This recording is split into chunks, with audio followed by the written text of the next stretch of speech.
ഇന്ന് തന്നെ ഡൗൺലോഡ് ചെയ്യൂ. കാണൂ നിങ്ങളുടെ ഫേവറേറ്റ് ഷോസ്. എന്റെ ഭാഗത്ത് നിന്ന് എന്തെങ്കിലും കുറവുണ്ടായിട്ടാണോ ഇപ്പൊ മോൻ അമ്മയെക്കുറിച്ച് തിരക്കുന്നത്? അമ്മയുടെ ഭാഗത്തുനിന്ന് എന്ത് കുറവുണ്ടാവാനാ? അമ്മ എന്നെ സ്നേഹിക്കുന്ന പോലെ വേറൊരാൾക്കും എന്നെ സ്നേഹിക്കാൻ പറ്റില്ല. എന്താ നന്ദ, എന്തു പറ്റി? എന്താ സംഭവിച്ചതെന്ന് അറിഞ്ഞൂടമ്മേ. കാറ്റടിച്ചിട്ടില്ല, പുറത്തൊരു ഇല പോലും അലങ്ങിയിട്ടില്ല. പക്ഷേ ഈ ഫോട്ടോ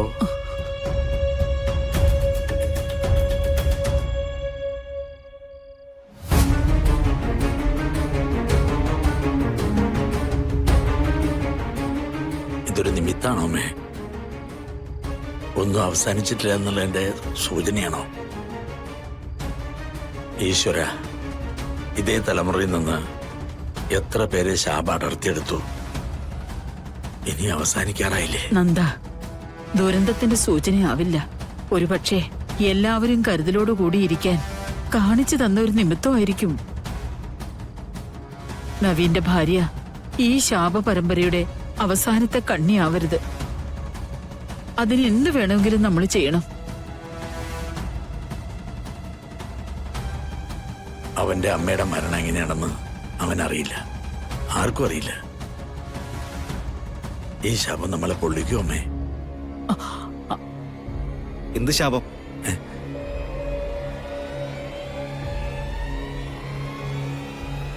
എന്ത് ശാപത്തിനെ കുറിച്ച് അച്ഛനും മുത്തശ്ശിയും പറഞ്ഞോണ്ടിരുന്നു? ഏത് ശാപത്തിന്റെ പേരിൽ അമ്മ മരിച്ചത്? അകാലത്തിൽ ഓരോരുത്തരും നമ്മുടെ മുന്നിൽ നിന്ന് പോകുമ്പോ അത് ശാപമല്ലാതെ പിന്നെന്താ? അതിനെക്കുറിച്ചൊന്ന് പറഞ്ഞതേ ഉള്ളൂ. അല്ല, നിങ്ങൾ രണ്ടുപേരും കൂടി വളരെ സീരിയസ് ആയിട്ടൊരു കാര്യം സംസാരിക്കുകയായിരുന്നു. എന്നോടൊന്ന് വിളിക്കാൻ ശ്രമിക്കണ്ട. അച്ഛൻ കാര്യം എന്താണെന്ന് പറ. കാര്യം അമ്മ പറഞ്ഞ തന്നെയാ. അമ്മയുടെ മരണകാരണം എന്താണെന്ന് എനിക്കറിയില്ല എന്ന് അച്ഛൻ പറഞ്ഞു. ആ മരണത്തില് എന്തെങ്കിലും ദുരൂഹതയുണ്ടോ? ഞാനറിയാൻ പാടില്ലാത്ത എന്തെങ്കിലും പ്രശ്നമുണ്ടോ? എന്തൊക്കെയാ നവീൻ നീ ചോദിക്കുന്നേ? മനസ്സ് വേദനിക്കുമ്പോ അറിയാതെ നാവിന്ന് വീണു പോകുന്ന വാക്കുകള് ചോദ്യം ചെയ്യാനുള്ള കാരണമായിട്ട് തെരഞ്ഞെടുക്കണം.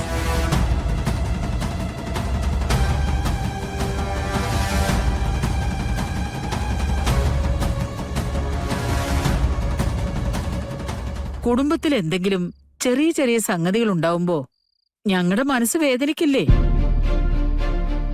അത് ഞങ്ങള് തമ്മിൽ പങ്കുവെക്കേണ്ട കാര്യമല്ലേ, അല്ലാതെ വേറൊന്നുമില്ല. ഒരു പ്രശ്നവും ഇല്ലടാ. ഈ കുടുംബത്തിന് ഐശ്വര്യമായിട്ട് നീ ഒരു കുട്ടിയെ വിവാഹം കഴിച്ച് കൊണ്ടുവന്നിട്ടില്ലേ? അവളുടെ നന്മയ്ക്ക് വേണ്ടി മുത്തശ്ശി അച്ഛനും പ്രാർത്ഥിക്കുന്നു, അത്രേ ഉള്ളൂ. എന്തൊക്കെയോ നിങ്ങൾ ബോധപൂർവം മറയ്ക്കാൻ ശ്രമിക്കുന്നുണ്ട്. എത്ര ചോദിച്ചാലും നിങ്ങൾ പറയില്ല എന്ന് എനിക്കറിയാം.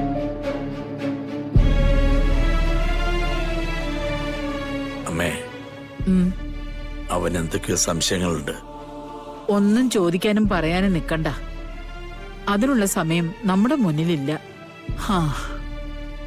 എത്രയും പെട്ടെന്ന് സർപ്പബലി പൂർത്തിയാക്കണം. എല്ലാം മംഗളകരമായി അവസാനിപ്പിക്കണം. ആ കുടുംബശാപം തീർന്നു കഴിഞ്ഞിട്ട് ആര് ചോദിക്കുന്ന ചോദ്യങ്ങൾക്ക് ഉത്തരം പറയാൻ ഞാൻ തയ്യാറാ. അതിനുള്ള പ്രാപ്തി ഈശ്വരൻ തരട്ടെ നമുക്ക്.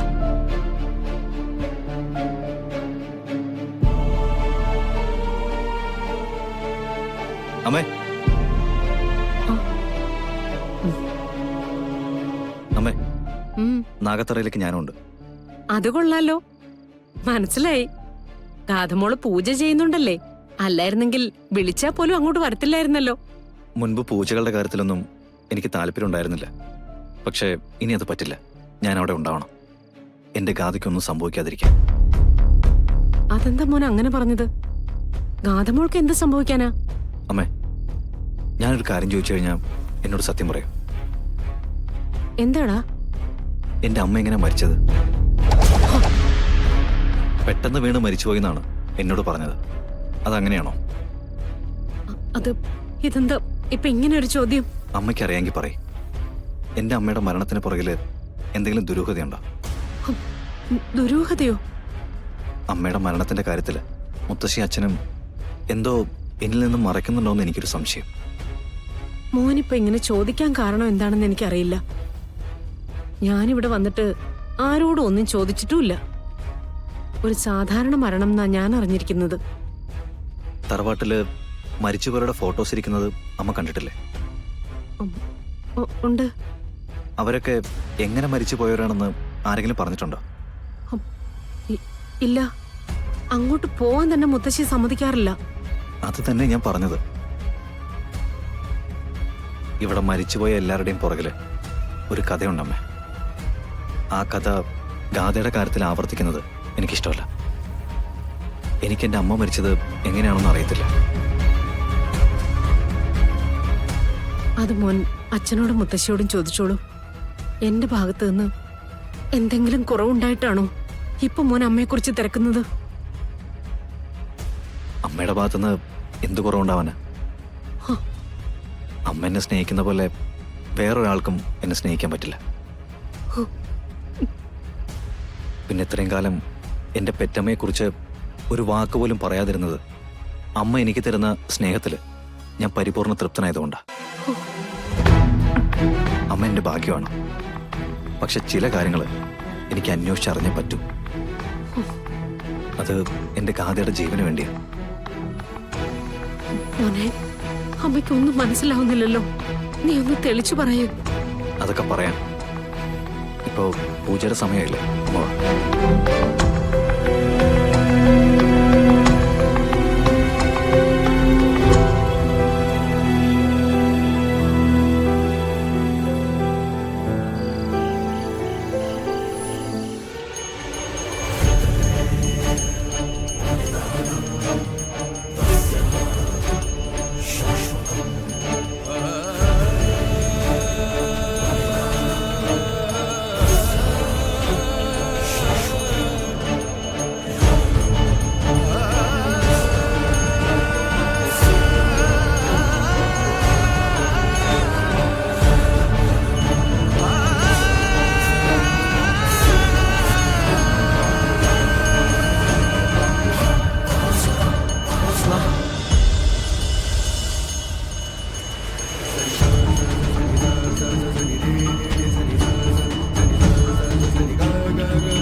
പൂജയിൽ പങ്കെടുക്കാൻ നവീനും വന്നിട്ടുണ്ടല്ലോ. അവനിപ്പോ ഭാര്യയുടെ അടിമയല്ലേ. എല്ലാരും കൂടി അങ്ങനെയൊക്കെ തീർത്തല്ലോ. പിരിഞ്ഞിരിക്കാൻ പറ്റുന്നുണ്ടാവില്ല.